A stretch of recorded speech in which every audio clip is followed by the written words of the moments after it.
욥기서 강의 14번째입니다. 욥기 5장 1절로 5절까지 본문으로 기도는 응답이 목적이 아닙니다. 이런 제목으로 말씀을 증거합니다. 먼저 욥기서 5장 1절로 5절까지 읽겠습니다. 너는 부르짖어보라. 내게 응답할 자가 있겠느냐? 거룩한 자 중에 네가 누구에게 향하겠느냐?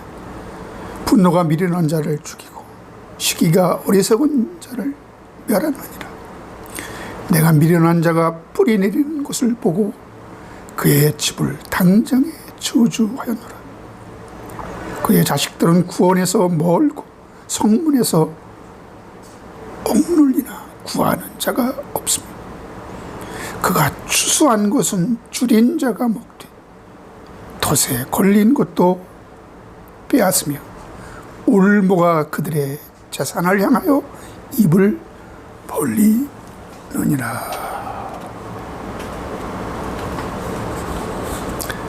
네, 오늘 말씀 기도는 응답이 목적이 아니다 라는 제목이죠. 기도는 응답이 목적이 아닙니다. 여기 엘리바스는 응답에 초점이 맞춰져 있는 것 같은데 오늘날도 모든 기도는 응답에 모든 초점이 맞춰져 있는 것을 발견하게 됩니다. 과연 기도의 올바른 태도일까요? 응답받는 비결. 여러분, 기독교인의 기도는 주술도 아니고 물론 우리가 기원하고 부탁하고 하나님께 요청하는 것이 기도에 포함되어 있지만 이것이 기도의 전부가 아니라는 겁니다. 욥의 기도론에서도 응답이 없고 도움을 간구하였으나 정의가 없다고 하는 것을 볼 때 응답이 없으면 그건 기도도 아니라는 거예요. 욥기 19장 7절에 보면 내가 폭행을 당한다고 부르짖으나 응답이 없고 도움을 간구하였으나 정의가 없구나.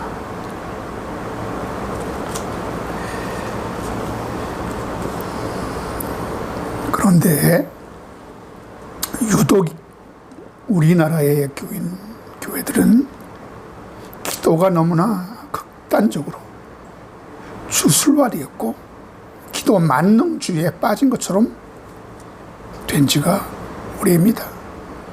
기도는 만사를 변화시킨다. 기도는 안 되는 것을 되게 한다. 여러분, 무슨 요술방망이도 아니고 기도하면 꼭 응답이 있어야 하고 응답이 없는 것은 믿음이 없는 것이다. 이와 같이 아예 공식이 되어버렸습니다. 전편에 여러분께 소개해드린 3가지 기도의 유형의 응답받는 그 샘플을 소개해드렸지만 그분들이 응답받기까지의 그 믿음의 과정들이 성경에는 생략되어 있잖아요. 그러나 그냥 그들이 어쩌다가 보니 응답받은 것이 아닙니다. 우연히 온 기회에 기도로 한 방 터뜨리는 것이 아닙니다. 요즘은 기도가 무슨 하나님과 거래하는 것도 아니고 기도를 응답받기 위해서만 몰두한다는 것 자체가 문제가 있는 것이죠. 자식이 부모와의 관계 속에서 깊은 대화가 중요한 것이지 사사건건 이거 하면 뭐 해줄 건데? 나 이거 들어줘야 해. 이렇게 나온다면 여러분은 그런 자식에게 정이 가겠습니까? 신뢰가 가겠습니까? 이처럼 기도는 응답만을 위해 존재하는 것이 아니고 기도는 하나님과의 교제요. 기도는 하나님에 대한 관심의 표현이요. 기도는 하나님께로 나아가는 수단이요. 하나님과의 그 하나님이 하신 일에 대한 감사와 고백이요. 기도는 하나님에 대한 경배와 찬양이요. 그래서 찬양은 곡조 있는 기도라고 하지 않습니까? 또한 기도는 하나님과의 영적 사이클이며 호흡입니다. 할렐루야. 그럼에도 모든 기도를 응답받기 위해 올인하는 전투 모두가 되어 죽기 살기로 임하는 것은 그리스도인의 기도에 합당한 태도가 아니라고 저는 보여집니다.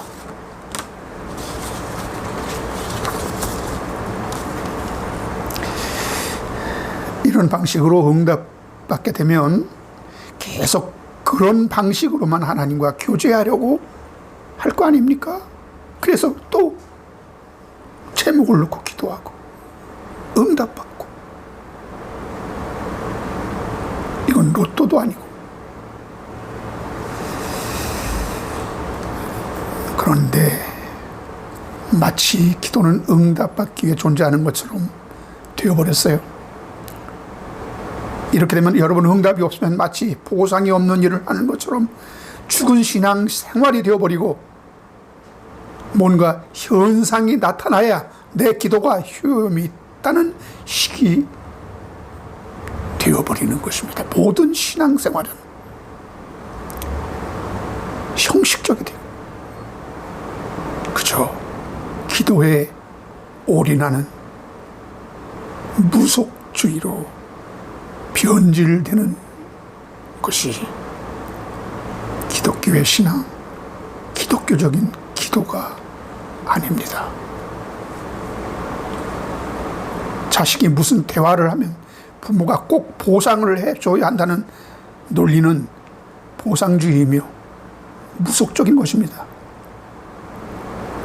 매사에 사사건건 나는 하나님께 물어보고 응답받지 않으면 움직이지 않는다는 신령한 분들이 많이 있습니다.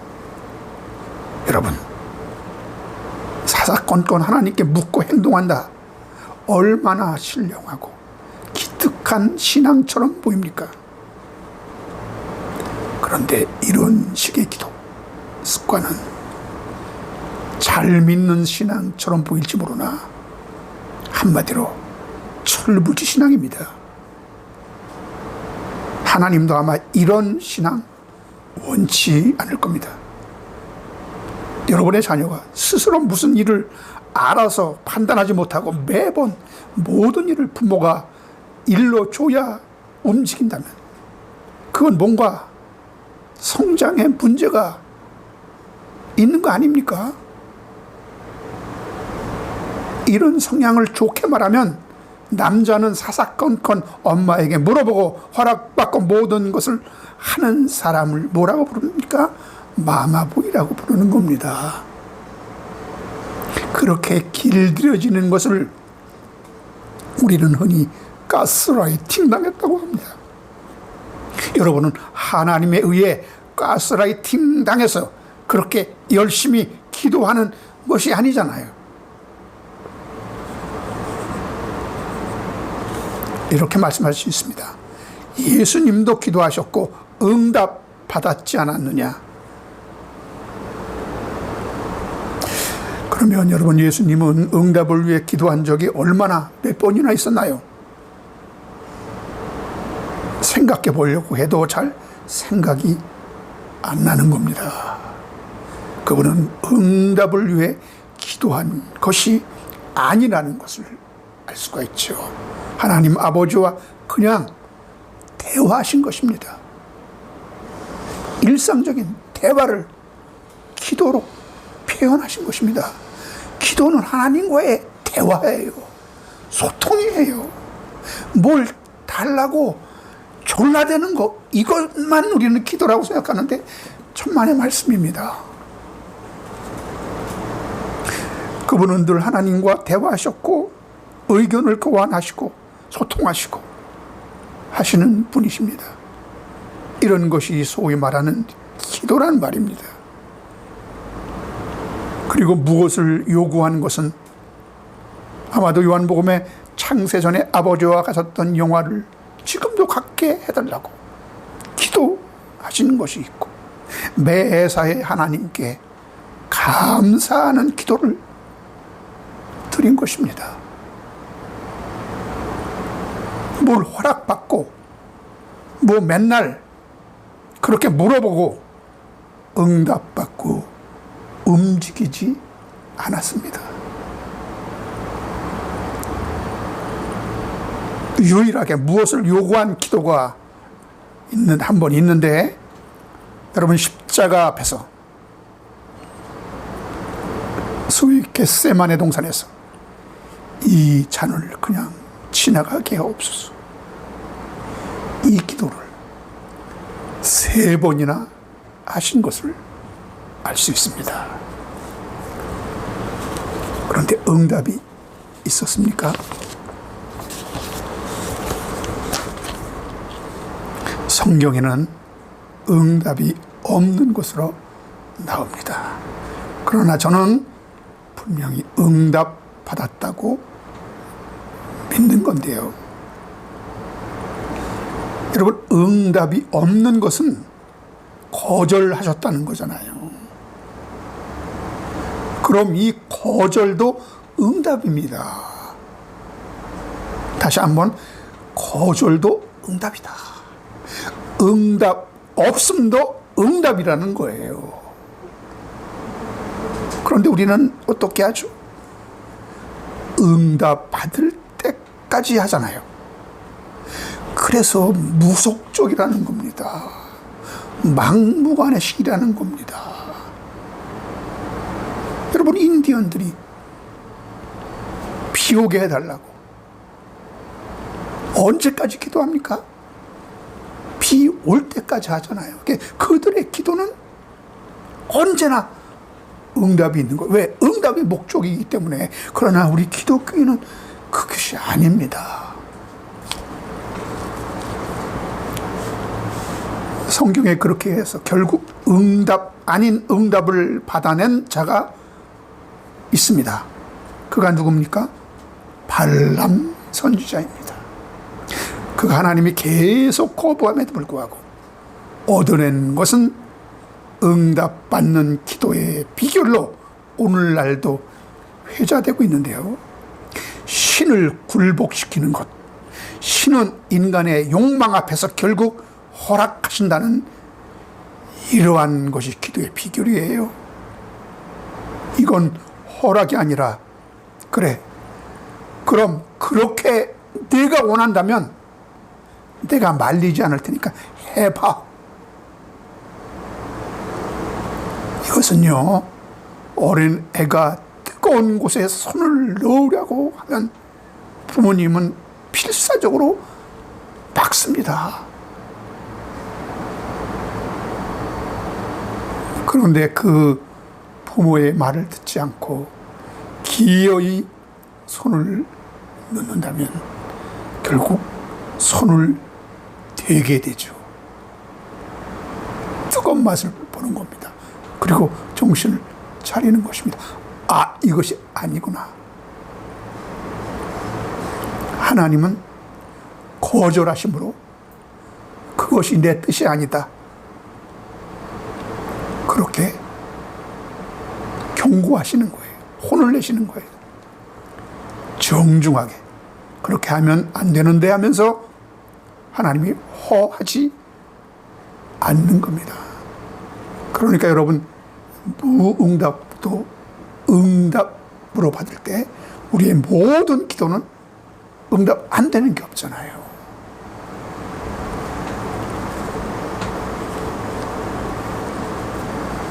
그러나 내가 무엇을 하고 싶어서 이미 마음을 정했기 때문에 우리는 물러나지 않는 것입니다. 본인이 해보고 된통 되어 봐야 정신을 차리게 됩니다. 몇 번 시도하고 정신을 차리느냐의 문제예요. 그거는 하나님도 못 맞습니다.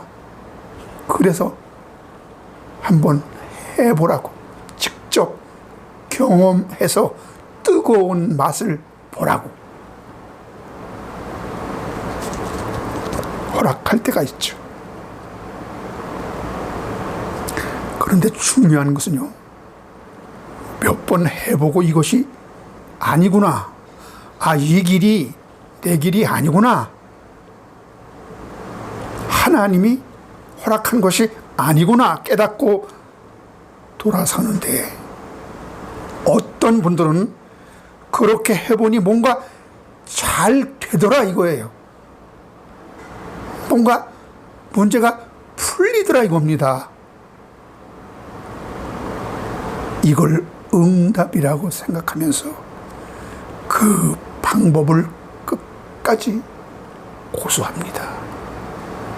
그런데 이것이 비극적인 상황이라는 것을 본인만 모르는 거예요.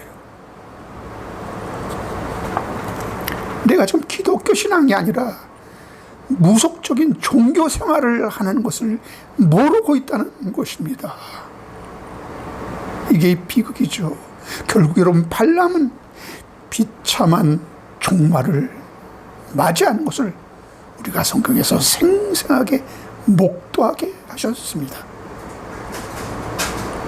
발람이 두 번째까지도 하나님이 허락하지 않고 거절했을 때, 이건 하나님의 뜻이 아니구나 하고 포기하고 물러섰더라면 그는 그런 최후를 맞이하지 않을 수도 있었다고 저는 봅니다. 여러분, 오늘날도 응답을 목적으로 하는 우리들의 기도가 우리 신앙을 망하게 하지는 않는지 살펴야 합니다. 겟세마네 동산에서 하나님은 어떤 응답도 없었습니다. 그 간절한 예수님, 땀방울이 핏방울이 되어 떨어지게, 그렇게 사생결단으로 기도했는데 하나님은 전혀 응답이 없었습니다. 여러분, 주님이 답답해서 그렇게 하나님께 힘을 얻기 위해서 기도한 것이지, 그분이 감당하기 어렵고 두려워서 죽음이 겁이 나서 그걸 모면하기 위해서 필사적으로 기도한 것일까요? 아니라고 봅니다, 저는. 그랬다면 여러분, 이왕 죽음을 앞에 놓고 죽으면 죽으리라 포기하지 않고 기도했을 것이 분명합니다. 그런데 응답이 없었어요. 주님은 그것이 응답이라는 것을 깨닫고 이제 마음을 다진 것입니다. 여러분, 이것이 중요해요. 응답이 없는 것도 응답이다, 이겁니다.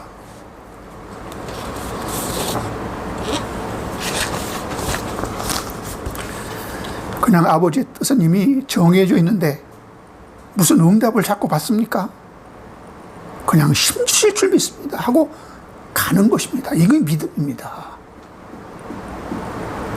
기도는 여러분, 뭘 하라 하지 말라, 이 가복 안에 꼭 어떤 지시를 받는 것이 기도가 아니라, 내가 이렇게 판단하고 생각하고 결정했으니 아버지 저에게 용기를 주시고 담대하게 밀고 나갈 수 있는 힘을 주세요, 포기하지 않게 해주세요, 주실 줄 믿습니다고 믿고 가는 것, 이것이 기도의 자세이지. 거기 주저앉아서 가야 됩니까 말아야 됩니까? 증거를 보여주세요. 이 증거를 달라고 기도하는 것은, 이것은 기도의 행태가 아닙니다. 여러분, 그 증거를 받았던, 확실한 증거를 받았던 기도는 그 그 증거를 받고도 흔들렸습니다. 확신이 없었습니다.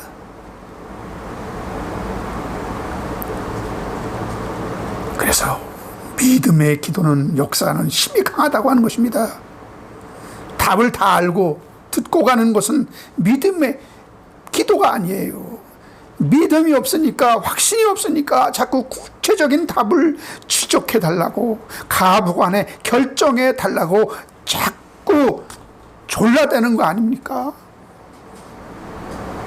그냥 믿음이 없어서 응석 부리는 거 아닙니까?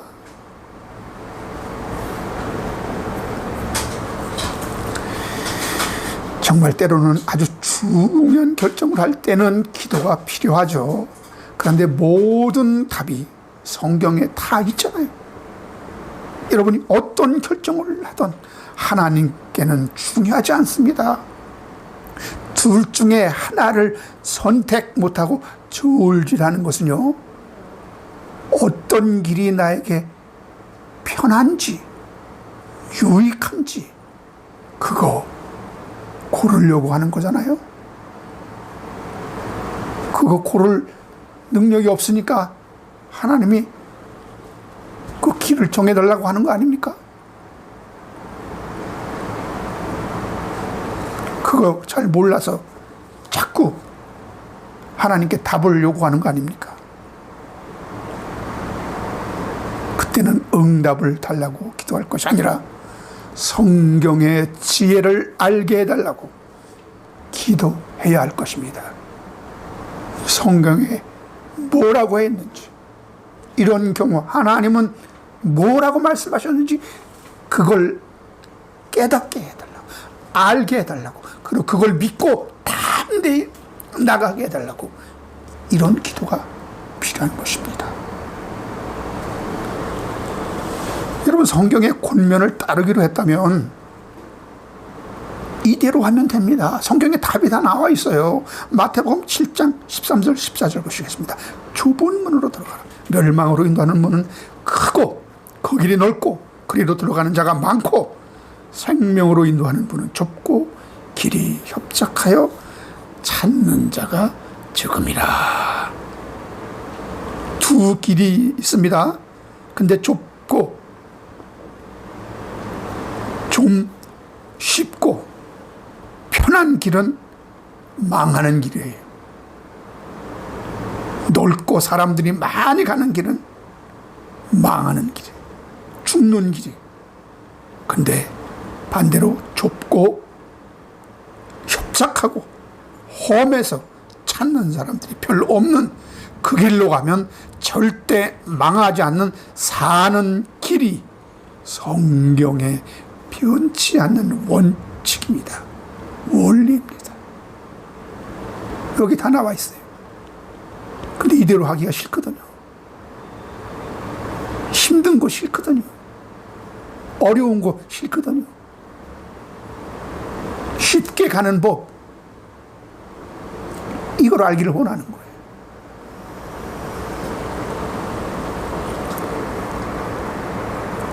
이런 사람들은 성경에서 제시하는 이 권면이 눈에 들어오지 않습니다.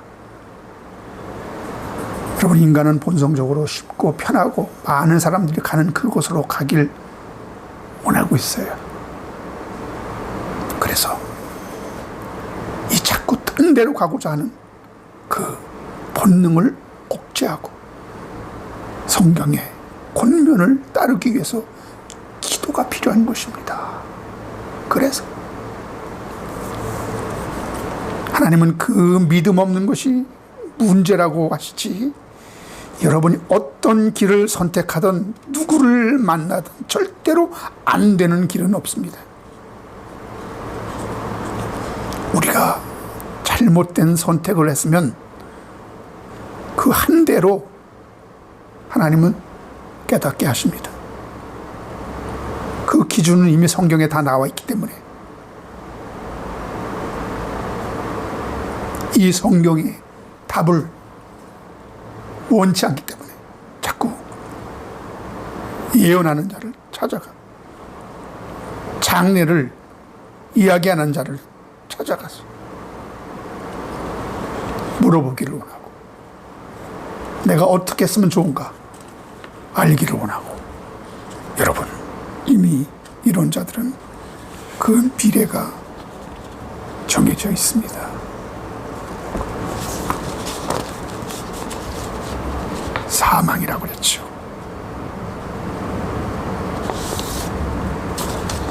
멸망이라고 했습니다.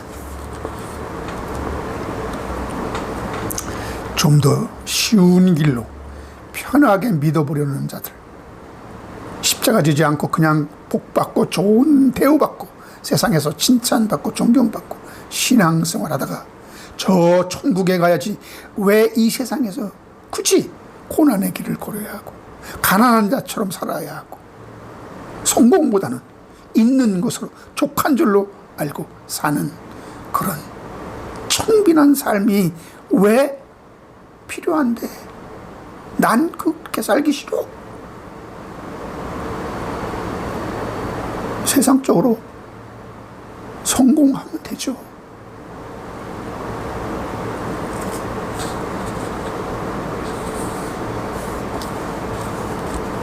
이런 분들은 하나님을 믿는 것이 아니라 하나님을 이용하려고 하는 마음이 강합니다.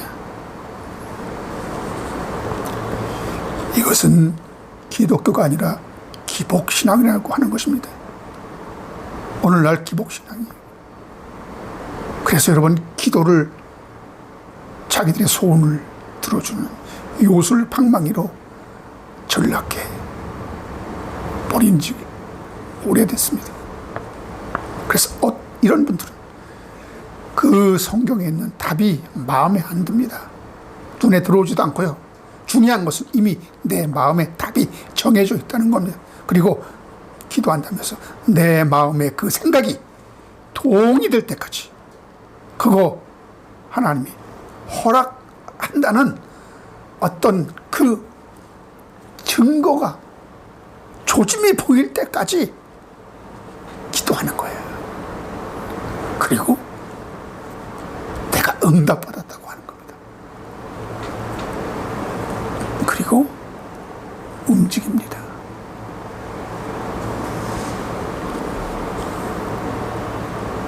왜 자꾸 응답을 받으려 하는 겁니까? 내 하는 일에 자신이 없기 때문에 하나님이 그 일에 보증을 서주시기를 원하는 겁니다. 이것은 내 뜻이 아니고 난 응답받고 움직이는 거야. 나중에 뭐가 잘못되어도 내 책임 아니야. 나는 응답받았거든. 기도해서 응답받았거든. 작정해서 내가 응답받았거든. 금식해서 내가 응답받았거든. 제일 무서운 사람이 나 응답받았다 하는 사람입니다. 하나님도 못 막아요.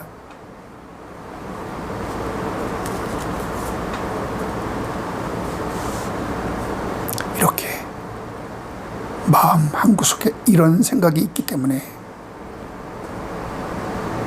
기도, 응답만을 목적으로 하는 분들이 주장하는 성경 구절이 있습니다. 마태복음 7장 7절. 구하라 그러면 너에게 주실 것이요, 찾으라 그러면 찾아낼 것이요, 문을 두드리라 그래 하면 너에게 열릴 것인지. 왜 이런 말씀만 봅니까? 우리는 말씀의 균형을 이루어야 합니다. 한쪽으로 치우치면 큰일 납니다. 왜 우리는 기도의 목표를 구하면 얻고 찾으면 찾게 되고 문을 두드리면 열리게 될 것이라는 이 말씀만 갖고 응답에만 몰두하느냐 이 말입니다. 이것은 바른 기도에 대한 태도가 아닙니다. 구하라 그러면 주신다고 했죠. 뭘 주신다고 한 것입니까? 네가 원하는 걸 하나님이 다 주신다는 겁니까? 구하는 자에게 주신다는 그것이 뭡니까? 하나님은 우리가 구하는 모든 것을 다 주신다는 그런 말씀이 아니잖아요. 누가복음 11장 13절 같은 맥락의 말씀입니다. 너희가 악할지라도 좋은 것을 자식에게 줄 줄 알거든 하물며 너희 하늘 아버지께서 구하는 자에게 성령을 주시지 않겠느냐. 주신다. 찾아라. 문을 두드리라. 그럼 열릴 것이다. 이게 뭐예요? 성령을 주시겠다는, 성령을 받으면 모든 것이 가능하게 될 것이다. 하나님은 성령을 두고 말씀하신 것입니다. 우리 기도에 있어서 너무나 한쪽으로 치우치거나 어떤 신비적이거나 무속신앙의 그런 것들을 경계할 필요가 있습니다. 마태복음 6장 31절 33절 보면은 그러므로 염려와 이르기를 무엇을 먹을까 무엇을 마실까 무엇을 입을까 하지 말라. 이는 다 이방인들이 구하는 것이라. 이것은 이방인들의 기도 형태라고 그랬습니다. 너희 하늘 아버지께서 이 모든 것이 너희에게 있어야 할 줄을 아시느니라. 그런즉 너희는 먼저 그의 나라와 그의 의를 구하라. 그리하면 이 모든 것을 너희에게 더하시리라. 이것이 하나님이 원하는 기도입니다. 그의 나라와 그의 의를 구하는. 그러면 하나님이 그 모든 것은 기도하지 않아도 다 채워 주신다는 약속이잖아요. 우리는 그거 받고서 주셔서 감사합니다. 내가 구하지 않는데도 하나님은 내 마음 다 아시고 내가 필요한 거 다 아시고 이미 하나님 이런 거 다 주시니 감사합니다. 감사 기도하면 돼. 이런 거는. 결론을 말씀드립니다. 이방인들의 그들의 그 신과의 소통 방식이 어떠합니까? 마태복음 6장 7절 8절 보니까 기도할 때 이방인과 같이 하지 말라고 해요. 중언부언 하지 말라고 했습니다. 그들은 말을 많이 하여야 들으실 줄을 생각하느니라. 그러므로 그들을 본받지 말라. 구하기 전에 너희에게 있어야 할 것을 하나님이 너희 아버지께서 다 아시느니라. 왜 그런 거 가지고 하나님이 못 들은 것처럼 자꾸 중언부언 한 말을 되뇌면서 자꾸 그렇게 기도하냐. 이건 이방인들의 방식이라 이것입니다. 이방인과 같이 중언부언 하지 말라. 이걸 공동번역에서는 자꾸 한 말을 반복하지 말라. 이런 식으로 번역했습니다. 여러분, 믿음이 없으니까 기도에 치성을 드리고 내가 이토록 간절하다는 감정적 기도가 되는 이유는요, 하나님의 뜻, 하나님의 생각 이런 것은 없고 내가 이 기도를 응답받아야 한다는 그 소원만 가득하기 때문에 이런 중언부언의 기도, 이런 막무가내 기도, 한 말 또 하고 또 하고 이런 기도가 되는 것입니다.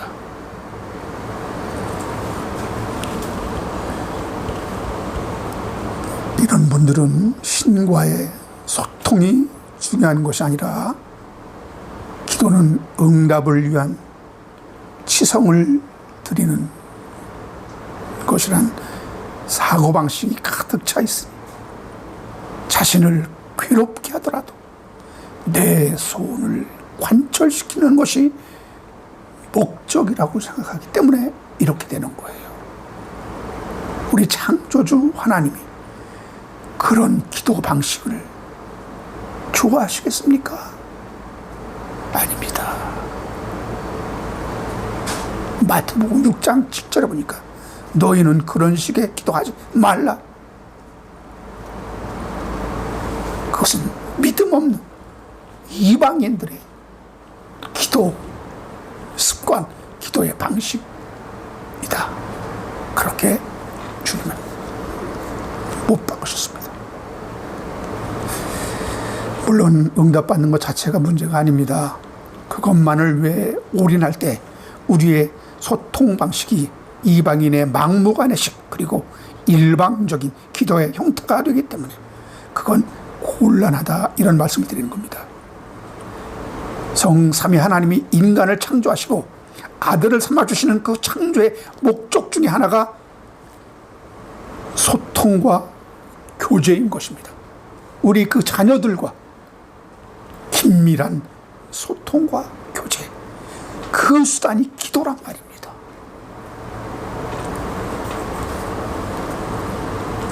서로 의견을 주고받고 그리고 의견을 나누고 대화하고 사랑과 기쁨을 함께하며 그것을 보고 하나님은 기뻐하고 만족하고 창조의 성과를 맛보시는 것이 하나님의 뜻이 아니겠습니까?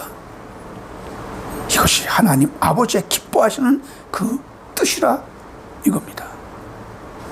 이것이 우리는 경배와 찬양을 드리고 하나님은 영광을 받으시는 천상의 교회의 모습인 것을 믿으시기 바랍니다.